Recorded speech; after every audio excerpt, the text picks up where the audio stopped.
I am grateful for this opportunity to share this plan giving program proposal for This is the Place Heritage Park. Special thanks to Ellis Ivory, Executive Director, as well as the Executive Board for This is the Place Heritage Park for both your time and your consideration. Since the creation of the foundation for This is the Place Heritage Park in 1998, fundraising has been an essential part of the park's operations. Over the past 24 years, thousands of donors have expressed their passion, loyalty, and support for the park through their philanthropic gifts. This great generosity has helped the park become what it is today, while helping it fulfill its mission of conveying the story of the history and heritage of Utah's early settlers with all who visit the park. This includes the elementary and secondary students who come to the park annually. Up to this point, plan giving has not been a formalized component in the park's overall development strategies, but there are many benefits and advantages to incorporating it now. So what are some of the benefits behind plan giving? First and foremost, plan giving can assist charities with their current and long-term philanthropy. Plan giving allows donors to essentially do more than they thought they could otherwise. And in doing so, they can make both current and deferred gifts. They're able to use smart, savvy strategies to make gifts now, while also sharing gifts in the future upon their passing that will help charities carry on in their efforts. Second, plan giving helps nonprofit organizations diversify the streams of fundraising revenue. In a time where the economy is always fluctuating and unseen circumstances seem to arise, such as the COVID-19 pandemic, it is vital that charities have different streams upon which they can rely for their fundraising support. Plan giving introduces new streams and new opportunities to charities. And last of all, plan giving can help organizations take their fundraising to the next level, making it more of a powerful force in all that they do. Now that we've covered some of the whys behind plan giving, let's delve into the who, the what, the how, and the when behind this proposal. We will begin with human resources needs. Support from the park's board of directors, its leadership, and its professional staff members is integral toward any success we hope to see. Without this buy-in, plan giving can become an exercise in futility, but with it, it can become a great boon.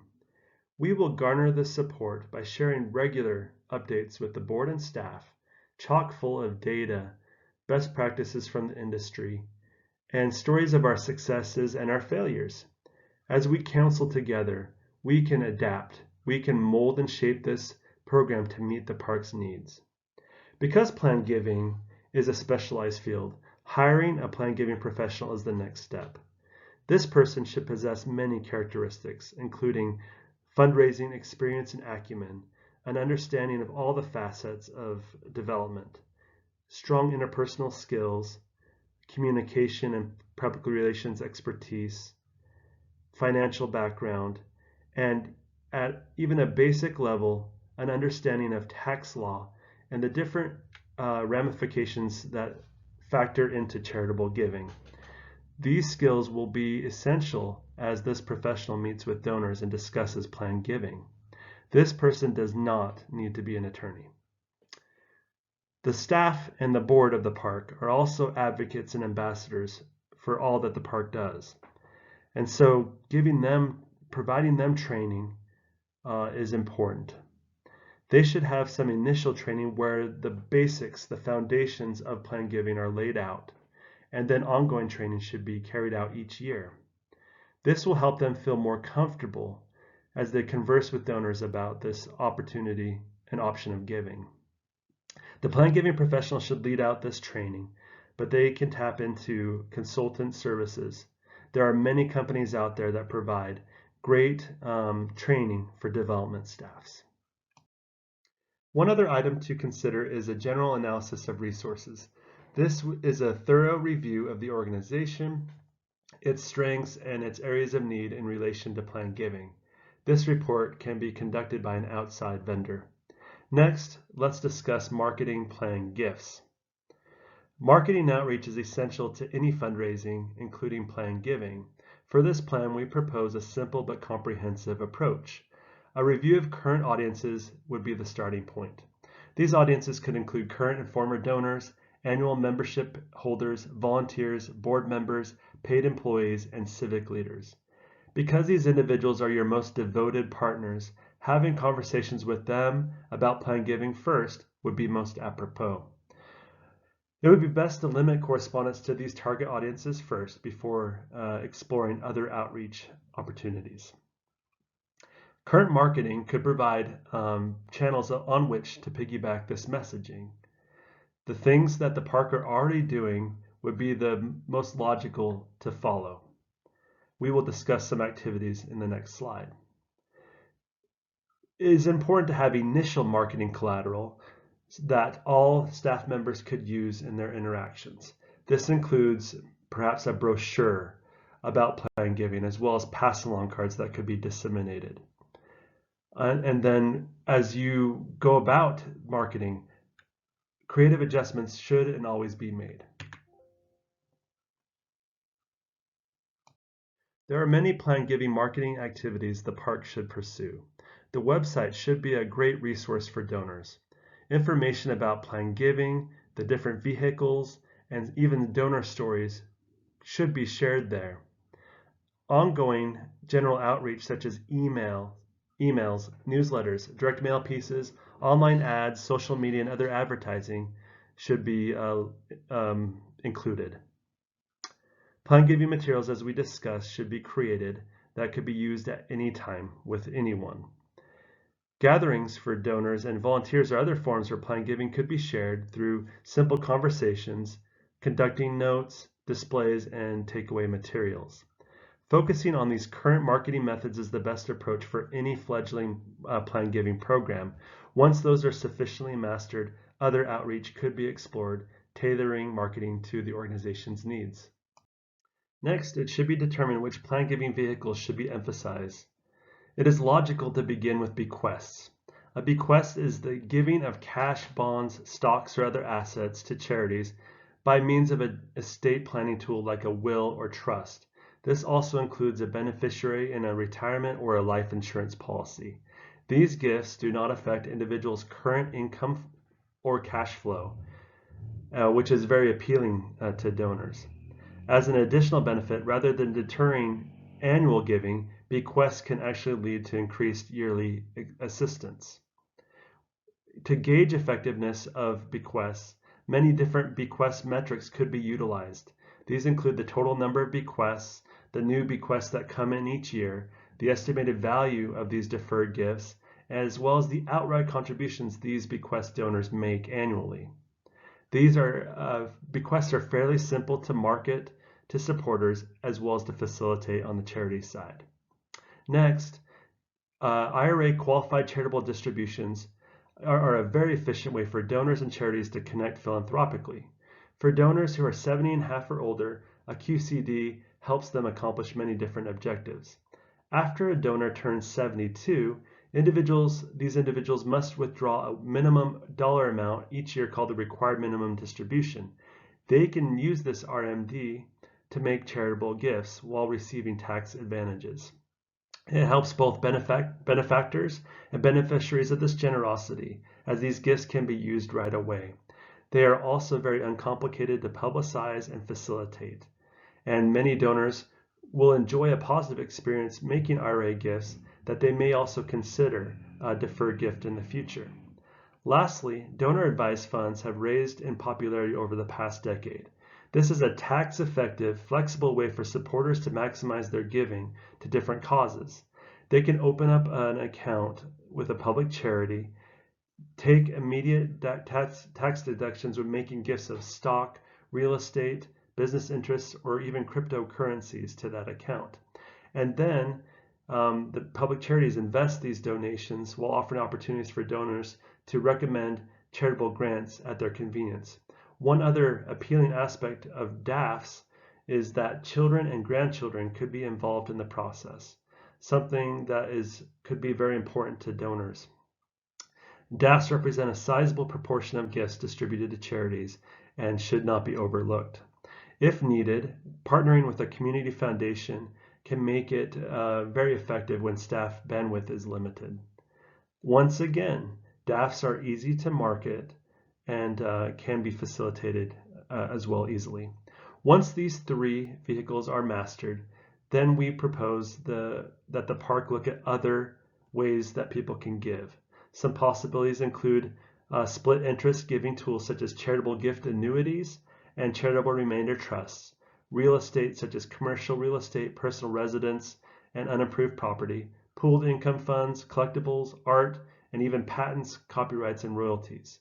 In-kind donations, which the park already receives, could be bolstered with a broader approach. These types of plan gifts are a little more complex to market, explain, and facilitate. Thus, our recommendation that these be put on hold until the first three items are mastered properly. Stewardship is the next facet of this plan. Stewardship is an indispensable part of all development interactions, including plan giving. There are many objectives behind stewardship. These include acknowledging one's gift, expressing gratitude for generosity, showing donors the impact of their contributions, and other activities designed to engage donors. There is a compliance component to this. A tax document should and must be shared with donors. But this engagement is where plan giving stewardship can be so important. As donors are involved, as they feel engaged, their appreciation for what they are doing for the organization expands, and possibly their current donations could increase as well. It is important to take a long-term view with plan giving stewardship. Because many of these gifts are deferred in nature, it may take years or even decades of stewardship. So a patient approach must be taken. There are many stewardship activities the park could conduct.